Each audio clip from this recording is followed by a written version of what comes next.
在最近的国际舞台上，法国很低调，几乎没啥存在感。但这并不意味着法国实力差。作为欧洲的老牌强国，法国的军事实力不容小觑。在2022年的 GFP 全球军事实力排行榜中，法国排名第7，英国也才排名第8，并且法国在去年就打算将军费提升到 GDP 的2%。可以说，单论军事力量，法国就是现在欧洲的老大。法国当前的总兵力大约为27万人，预备役为3.5万人，准军事人员有14.5万，每年大约有77.5万人达到可服役年龄。其中陆军现役的人数大约在12万，和欧洲其他国家的军队一样，在冷战结束之后，法国就缩减了1半以上的规模。在20世纪70年代，法国陆军的兵力达到了30万，其中1半都是义务兵，分为了3个军和15个师，而现在的12万的兵力都是志愿兵，仅有2个师。其次，武器装备也有所缩减。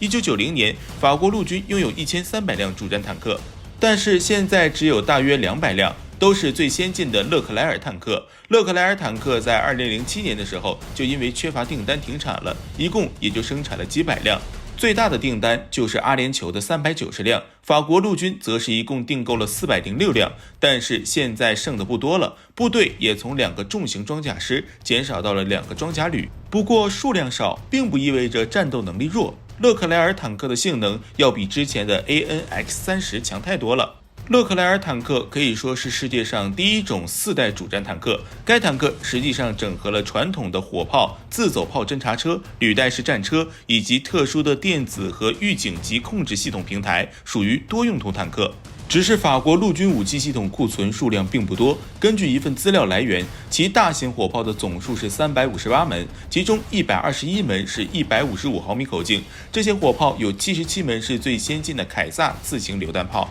，32门是上世纪80年代的 AUF1 自行火炮，法国还有140门120毫米迫击炮以及13门多管火箭炮。2019年到2025年军事规划法案呼吁购买32门以上的凯撒自行榴弹炮，但其意图是要替换剩余的 AUF1 火炮，而不是增加整个自行火炮的总数。虽然武器装备有点少，但对于当前的法国部队而言已经够用。在法国的12万的陆军中，有77000名可部署部队分为2个师和7个下属旅，以及一些其他战斗支援和战斗保障团、旋翼机航空兵、特种作战部队和北约快速反应部队总部。在7个主要旅中，2个是重装旅，装备勒克莱尔主战坦克、多管火箭炮和法国最先进的 VBCI 步兵战车，2个轻装旅包括1个空降旅，3个被认为是中型或多任务旅。而早在上个世纪90年代，法国就开始了蝎子现代化计划，其核心就是利用信息和网络技术，提高各级部队的信息共享能力，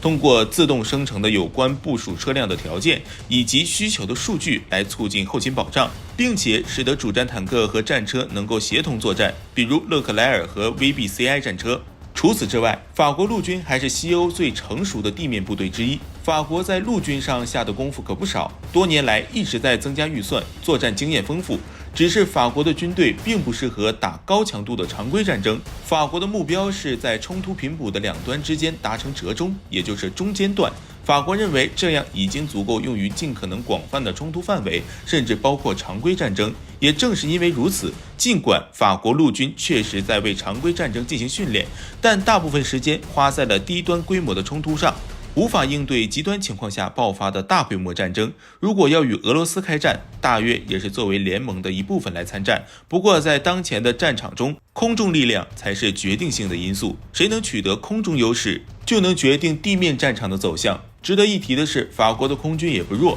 在当今的欧洲国家中，法国空军的实力是比较强的，其航空制造业较为发达，其空军能够使用自主研发的战机。二战过后，欧洲的国家为了抵抗苏联，基本上都是以美国为首，武器装备基本上也都替换成了美制。而法国不一样，它是走上了一条自主研发的道路，像大名鼎鼎的幻象系列和阵风都是法国自主研发的。目前法国的空军力量大约为4万人，现役战斗机是以达索公司制造的幻象2000和阵风为主，幻象2000B、C、D 型117架，阵风 BC 型110架，其中阵风战斗机无疑是法兰西帝国的颜面，该款战机号称欧洲3雄之一。具备超视距作战、战斗轰炸、侦察、拦截、电子战，甚至还具备投放核弹的能力，综合性能居于世界领先地位。虽然比不上美国的 F-22，但是吊打 F-16、F-15还是没啥问题的。阵风战斗机还创造了连续飞行39小时的飞行记录，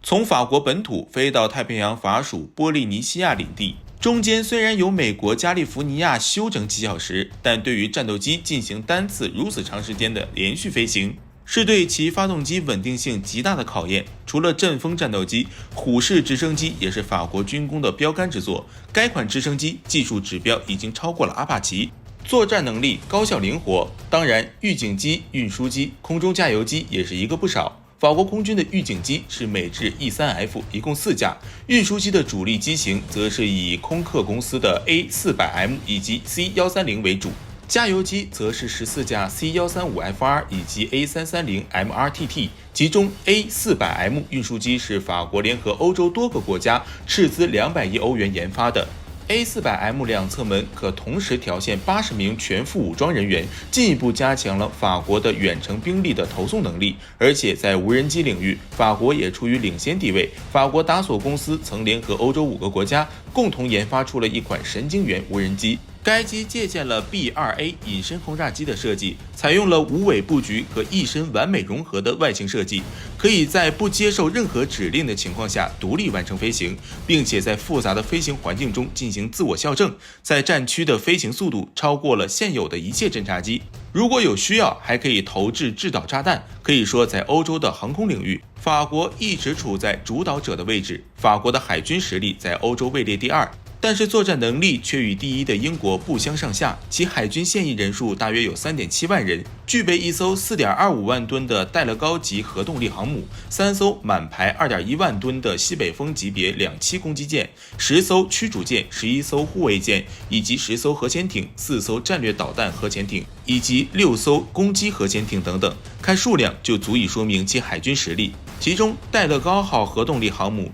机库可容纳20到25架固定翼飞机，其上装有2具美制 C13 蒸汽弹射器，以轮流运作的方式让舰载机弹射升空，正常搭载24架阵风战斗机 M 型，必要时可以增至30架以上，4架空中预警机与5到6架直升机。其舰载武器为32枚 Aster-15 短程防空导弹系统，2具6连装 Cedra-1 短程防空导弹发射器。西北风两栖攻击舰则是携带 NH-90、虎式、SA-330、美洲豹式等直升机16架，并且配备了登陆艇。而且同欧洲其他国家相比，法国的武器装备不仅保持先进水平，在军事装备的研发上也走在了前列。比如在10年前，法国就推出了一款名为舰舰的新型3体隐身战舰。在2011年推出的 SMX-25 两栖潜艇也被称为可潜式护卫舰，基本上初步勾勒出了未来水面的战舰的轮廓。除此之外，核潜艇也是法国的一大利器。如果说航母是国之重器，那么核潜艇就是专克这种国之重器的杀手。其原有的核潜艇已经足够优秀，但法国依旧不满意，还打算在凯旋级核潜艇的基础上进行改造，将其升级为第3代战略核潜艇 SNLE-NG。预计单艘造价40亿欧元，其吨位达到14000吨，可携带16枚洲际弹道导弹。预计在2035年完成第1艘核潜艇的建造，并交付给法国海军部队。作为常任理事国之一，法国的核武器为法国的军事实力加了不少分。法国的战略核力量1万多人，装备有战略导弹核潜艇可谓级4艘，潜射导弹64枚，战略轰炸机18架，中程弹道导弹18枚。当然了，核武器的作用更多的还是威慑，算是一个国家的最终底牌。比如 M51 潜射弹道导弹， M51 导弹重54吨，长13米，直径2.35米，导弹上安装电力喷嘴调节器、惯性制导与天文制导系统，展开式减阻帽能够降低发射后的空气阻力。它的整流罩由复合碳基材料制造，射程可以达到8000公里至13000公里。当前法国所有的凯旋级核潜艇都可以发射核导弹，打击世界上的任何目标。值得一提的是，法国也是当前欧盟诸多国家中唯一一个拥有着海空机一体核打击能力的国家，甚至法国的武器装备与美俄同类型的装备丝毫都不差。其原因还是在二战时期，战争并未在法国本土发生，法国本土能够保留大量的工业基础，再加上一众科学家的出现，让法国能够在短时间内制造出原子弹。总的来说，法国是一个经常被忽略的国家，毕竟在二战时期表现不佳，仅仅坚持了41天。但是战后法国依靠本土的工业基础，迅速发展自己的实力，到现在我们已经不能否认，法国的军事实力在世界上举足轻重，也是欧洲地区的中坚力量。当然，或许也有朋友认为法国武器装备的数量还比不上一些中东国家。确实，法国武器装备的体量有些不足，在数量上偏少，但体系健全，有攻防能力，加上核武器，排名第7也是名副其实。对此，各位是如何认为的？欢迎在视频下方留言评论。下期见。